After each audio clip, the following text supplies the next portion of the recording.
आवाज़ की दुनिया के दोस्तों, कल मैं जो आपको बता रहा था, इमेजिंग मोमेंट जो मेरे जीवन में आया था। अच्छा, उसके पहले मैं आपको एक बताना चाहता हूँ, किसी ने मुझे कमेंट्स किया है कि बर्थडे है, आपकी क्या थॉट है? तो ये मैं समझ नहीं पाया कौन है वो। अगर वो खुल के अपना परिचय देंगे, तो ज़रूर उनके बारे में कुछ कहूँगा। और जब वो देख रहे हैं, इसका मतलब उनके पास मेरे टेलीफ़ोन नंबर भी होंगे। मुझसे अगर कांटेक्ट करेंगे तो ज़रूर उनके बर्थडे पे मैं विश करूँगा और अच्छी बातें बताऊँगा। खैर, अब आगे चलिए, कल की जो कहानी उसका कंटिन्यू करते हैं। घर में काफ़ी गमगीन माहौल बना हुआ था। सब परेशान थे। इधर में पिताजी, इधर में माँ, इधर में भाभी जी, इधर में मेरी धर्मपत्नी, मैं। हम लोग सब सोच रहे थे क्या होगा, क्योंकि डॉक्टर ने तो कहा था कि ज़्यादा टाइम नहीं है इनके पास में। अब जो भी है, दुआओं पे असर कीजिए, दवाई तो आप दे ही रहे हो। इसका रिजल्ट यही है कि जो ईश्वर करेगा वो होगा। हम लोग ये सब सोच रहे थे। मैंने अपने दोस्त आर के जैन को बुलाया कि एक बार आप मेरे ऑफिस में आओ। उन्होंने कि क्या बात है रमेश, मैं कुछ आपसे बात करनी है। बोले ठीक है, मैं सेकेंड हाफ में आऊँगा। उस दिन ऑफिस में सेकेंड हाफ में मेरा दोस्त आर के जैन पहुँचा। मैं उनको ले जा कर के एक होटल में गया। वहाँ पे हम लोग चाय वगैरह मंगाई। हमने उससे कहा कि मैंने अब एक चीज़ बता, क्या होना चाहिए? बोले देखो, रिजल्ट तो सामने है। रिजल्ट ये है, आज है, हो सकता कल न रहे, क्योंकि ये जो चीज़ है ना, ये टाइम नहीं देती है।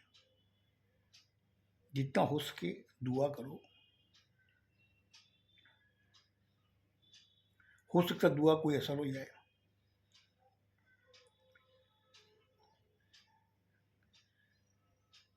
मैंने कहा ठीक है। उनके साथ में एक दोस्त हो रहा था। उसने कहा कि क्या बात है, पूरी बताओ। मैंने उनको बताया ऐसी ऐसी बात है।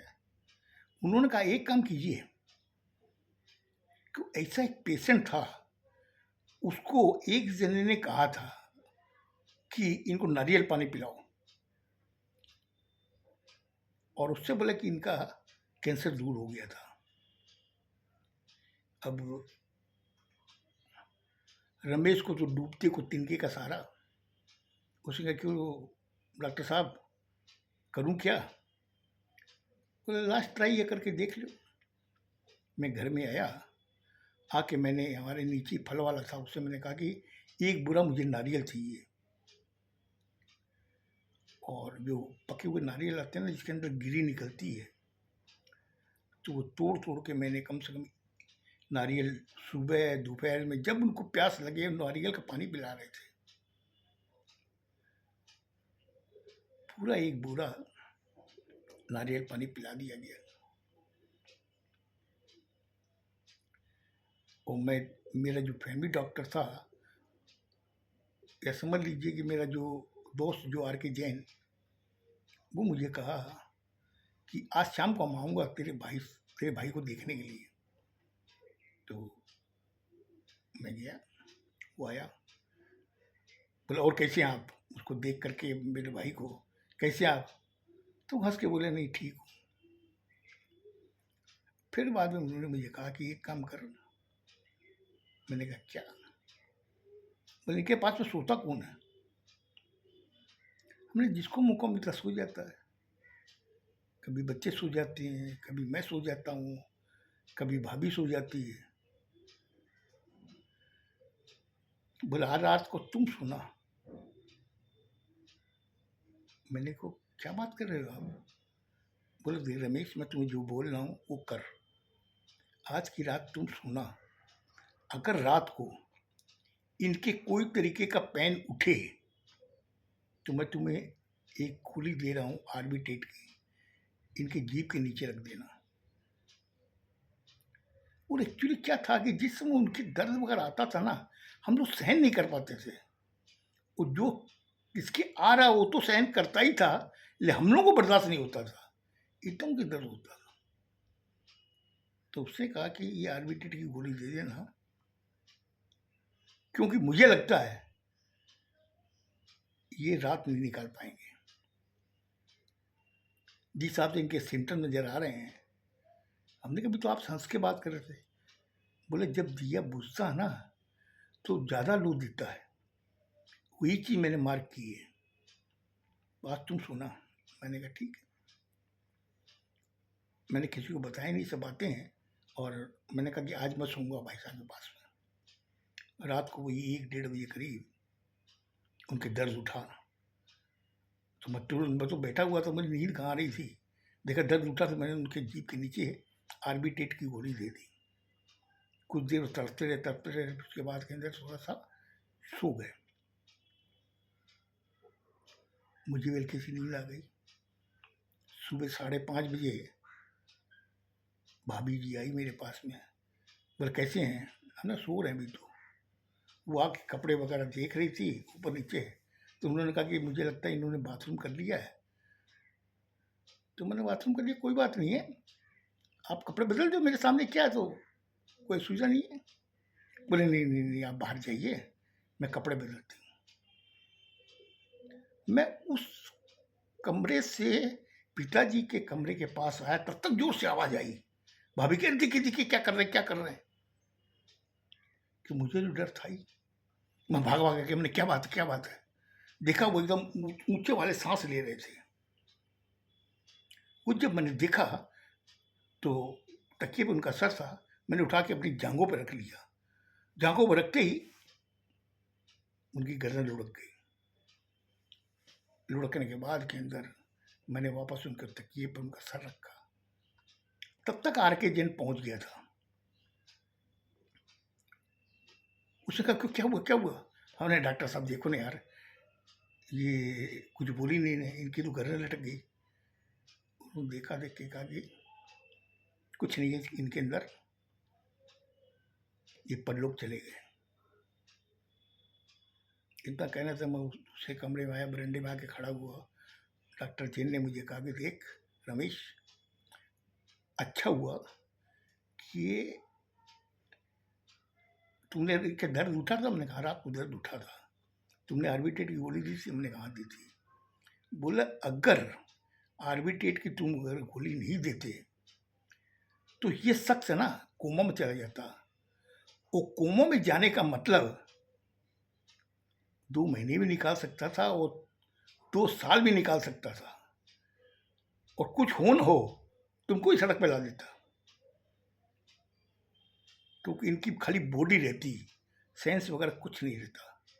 अच्छा हुआ अब जो अच्छा से अच्छा इनका मतलब कि अंतिम संस्कार तुम लोग करो। और मैं भी अपने दोस्तों को बोल देता हूँ, वो लोग सब आ जाएंगे। इतना करके तब तक भाई साहब का बड़ा वाला लड़का भागा भागा आया, क्या हुआ, क्या हुआ पापा को, क्या हुआ? वो आके उनको पकड़ लिया। तो मम्मी ने मुझे कहा कि देखिए क्या कर रहा है। मैं गया उसको पकड़ के बाहर लाया। हमने कहा बेटा, अब तेरे पापा नहीं रहे, अब तुमको कलेजा खड़ा करना पड़ेगा, क्योंकि अब इस घर के अंदर तेरे पापा के बाद में तुम ही हो बड़े, तुमको सबको संभालना है। अगर तुम टूट जाओगे तो उनका क्या होगा? वो मेरे गले लग गया, खूब रोया। मैं भी खूब अंदर ही अंदर रो रहा था, लेकिन बताऊं किसको। उसके बाद तक मेरे सारे दोस्त आ चुके थे। हम लोग वहाँ से निकाल के उनको बाहर लेकर के आए बॉडी को। फिर नीचे ले गए, वैसे ही हम लोग कफन काटे के सामान मंगवा करके उन पर वो अर्थी बना के उसमें रखा। फिर बाद में वो जब विदा होने लगे तो मम्मी बोली कि एक बार इनको दिखा दीजिए। भाभी को आगे बोले, हमने एक बार चलो आप देख लो। हम लोग लेके जा रहे हैं। वो भी बड़ी हिम्मत करके नीचे आई, आके उन्होंने उसको देखा, देख करके वापस अपने ऊपर आ गई, हम लोग लेके निकल गए। तो ये जो चीज़ें मैंने जो मेरे जीवन में मैंने जो देखी है, वो मैं आपके साथ साथ साझा कर रहा हूँ। क्यों कि ऐसे ऐसे इवेंट हुए हैं, लेकिन मेरे समझ में नहीं आ रही कि उस समय ईश्वर मेरी परीक्षा ले रहा था या मुझे हिम्मत दे रहा था। इसके पहले मैंने आपको एक किस्सा सुनाया था कि मेरे चाचा जी का, जो आज तक वो पहले मेरी समझ में नहीं आई कि वो 6 महीने पहले ही मरे थे या मैंने उनका एक दिन पहले संस्कार किया था। और एक ये जो मेरे सामने घटी, मेरे समझ में नहीं आया कि मेरी हिम्मत कहाँ से आ रही थी।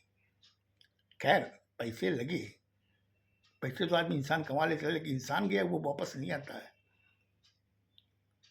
तो ये जो चीज़ें होती हैं ना, ये जिंदगी भर आदमी भूलता नहीं है। अब उसके बाद में शमशान में ले जाकर उनका जो क्रिया संस्कार करना था किया। करने के बाद में 12 दिन की बैठक की गई। अब बैठक के अंदर वो बड़े वाले लड़के को पगड़ी का रस्म किया गया, उनको पगड़ी पहनाई गई, ये सब हो गया। और ये सब चीज़ों की इलाज है ना, समय जैसे जैसे निकलता है, पहले दिन जितना दुख होता है उसका दूसरे दिन नहीं होता है, दूसरे दिन जितना दुख होता है उसका तीसरे दिन नहीं होता है। ऐसे करते करते लास्ट में आदमी एक याद बन के रह जाता है। आज का दिन है, ठीक है, उनके ब्राह्मण को बुला के खाना खिला दो, आज उनका दिन है, खाना खिला दो, बस। लेकिन जिस दिन जाता उस दिन तो तकलीफ होती है सबको, जो घर का एक प्राणी गया है। तो ये चीज़ें जो मेरे जीवन में घटी है, जो मैं आपके सामने साझा कर रहा था, और अगर आपको अच्छी लगी हो मुझे कमेंट्स करके बताइए। अभी मैं देख रहा हूँ काफ़ी आपके फेसबुक में कमेंट्स आ रहे हैं, मुझे बहुत अच्छा लग रहा है, आप लोग लाइक भी करते हो, मुझे बहुत अच्छा। क्यों कि ऐसे ऐसे इवेंट मेरी ज़िंदगी में घटे हैं। अब कल मैं आपको एक थ्रिलर एक कहानी सुनाऊंगा, वो भी मेरी ज़िंदगी के साथ बहुत ही ज़्यादा टच थी। खुश रहो, स्वस्थ रहो, धन्यवाद।